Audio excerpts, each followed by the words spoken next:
Derek. This is There Will Be Cars. I'm here with the 2018 Alfa Romeo Giulia Quadrifoglio.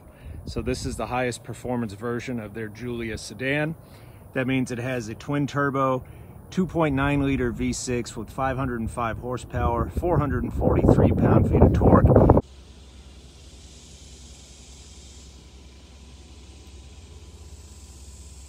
As you can tell, this car has a lot of racy styling cues to it. You got those gills up front. It's got an active carbon fiber front splitter, so that can move to enhance aerodynamics. It's got those cool 5-hole wheels and some more carbon fiber. It's got carbon fiber skirts, carbon fiber roof,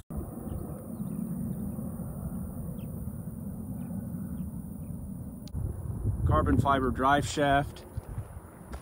It even has this cool carbon fiber rear wing.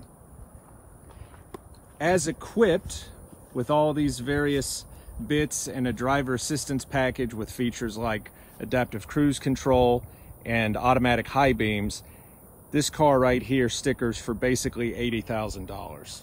Give you a look at the brakes on this car and the rubber. Of course, it has Pirellis, and I want to show you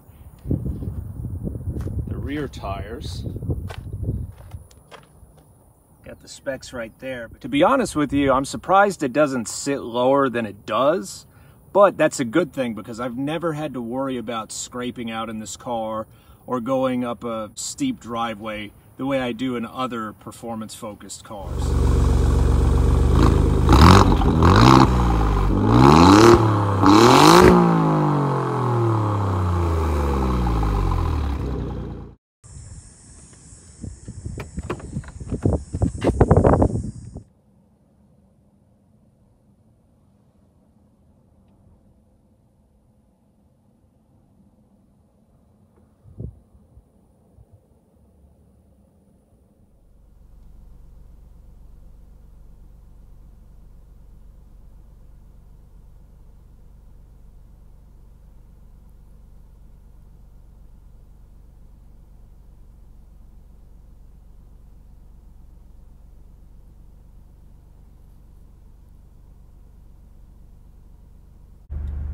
So here's one of the weird things about the Giulia Quadrifoglio. So you've got this infotainment setup here. You got this big wide screen in the middle. You have to use this rotary control knob right there to navigate through and select what you want, right?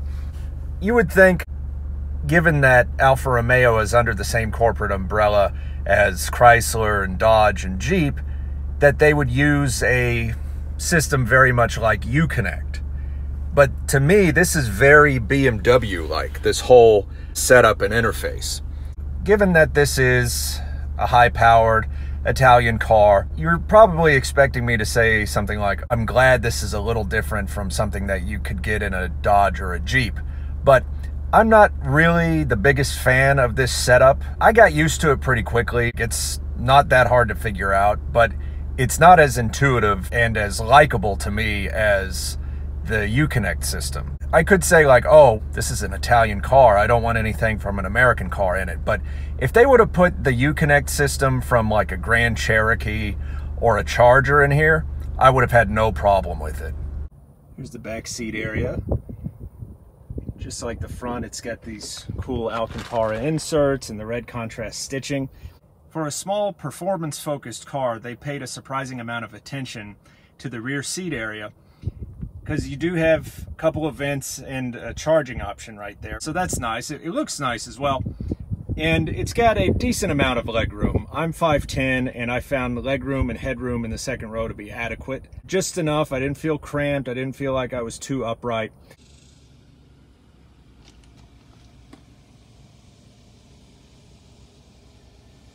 I'm on the move in the 2018 Alfa Romeo Giulia Quadrifoglio.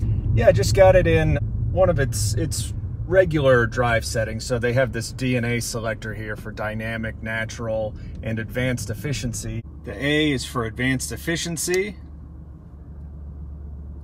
Of course, it comes up green. And then N is for natural, a nice middle of the road setting.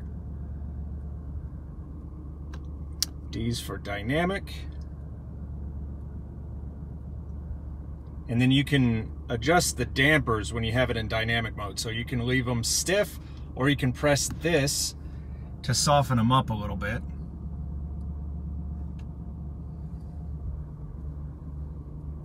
And then if you hold this, it goes into race mode. So it turns all the nannies off, and it suggests that you put it in manual mode. So to do that, all you have to do is take the shifter for the 8-speed automatic, bump it over to the left, and then of course you can change with the shift lever or these giant shift paddles behind the steering wheel. So I've just got it in natural mode right now, so it's a nice balance of performance and efficiency. When I first drove this car, it was on a track. I think it was in dynamic setting. I don't know if it was in full race setting, but I did a lap or two in it, and I thought this thing is going to be a handful on the street, because I noticed then that the steering was very quick, the brakes were really quick, very fast to act, and I thought, oh, on the street, that's just gonna be a nightmare. But I've got to say, that first impression was mostly wrong. Mostly, because the suspension in natural mode is nice and gentle. You can sense a little stiffness, just what you would expect from a more performance-focused car, but by no means bone-rattling or harsh or anything like that. I mean, it's surprisingly compliant. And then the steering, it's nicely weighted. It kind of reminds me of Mercedes-AMG's steering, but it's got a little more feel, a little more personality to it. But yeah, not too fast, not too jumpy. The tires don't follow every little groove in the pavement. I mean, it's very composed, shockingly civilized compared to what I experienced out on the track. The one thing that I was right about is the brakes, because at least at around town speeds, you know, between stop signs and, you know, in the suburbs and everything, the brakes are progressive to a certain point. At higher speeds, they're fine, although I found that I have to use kind of a light touch with them. It's slowing down to a dead stop where they get really grabby and overly eager.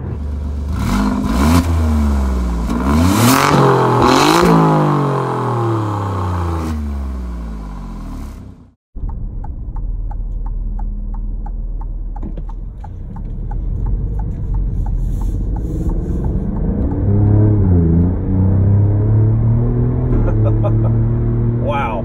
Even on a dry, straight road, wheel pointed straight, you put the power down in this car, even partially, you can feel the back end just squirming around trying to put the power to the road. The brakes are fine at, you know, highway speeds. They're pretty progressive. It's just right before you come to a complete stop at like a stoplight or stop sign, that's when they show just how eager they are.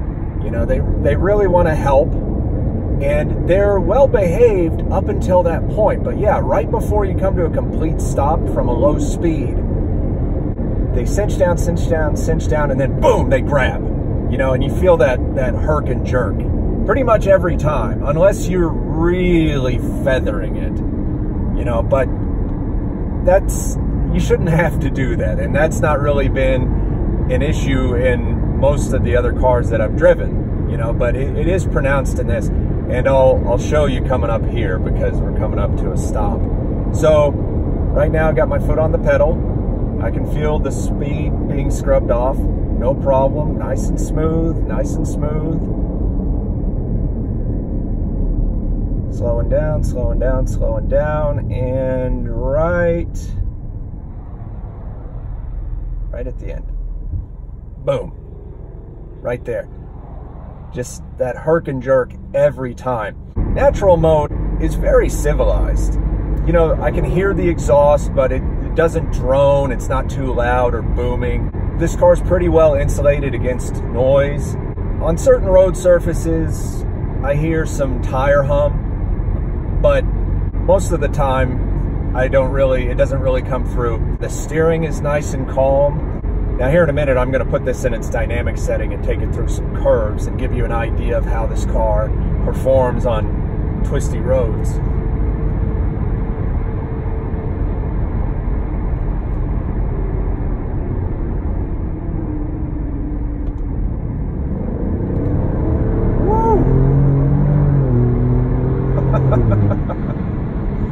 Wow. It is lively.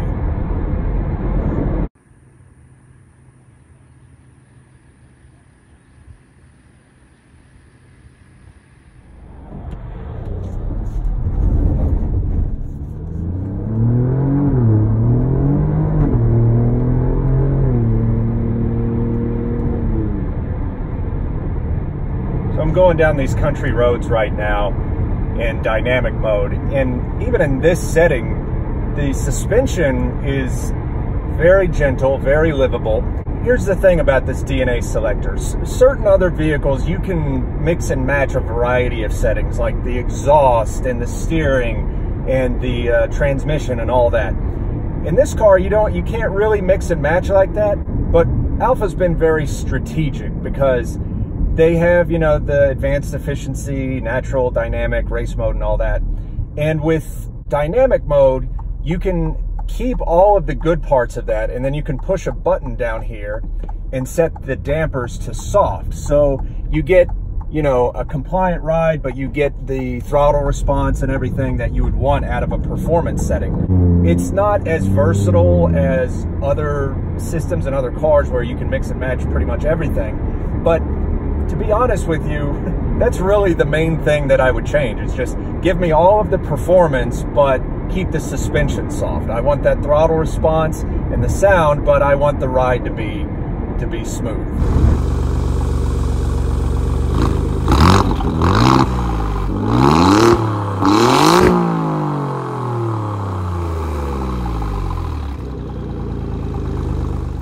For this drive out here, I'm gonna turn the dampers back to full dynamic mode.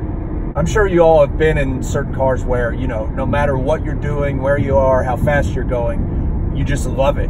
In this car, yeah, in its natural setting, it's calm and composed and quiet.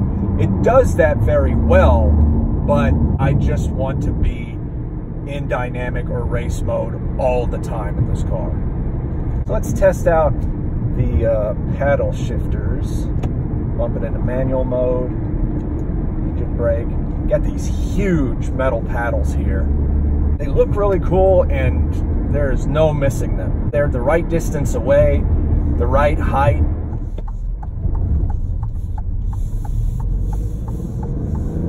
Straighten out here. Quick. Yeah, nice and quick on the upshift.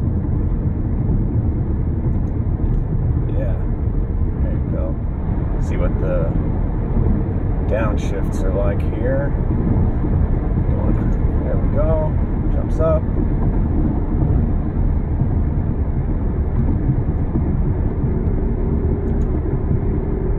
Yeah, nice and responsive. Now this uses an 8-speed automatic. It's not a twin clutch unit, but to me the shifts are snappy enough.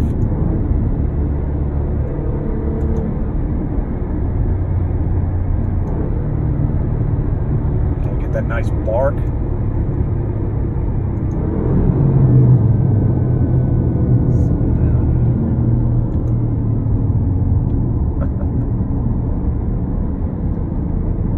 Climb this hill. Yeah, they're just as snappy as I would like them to be.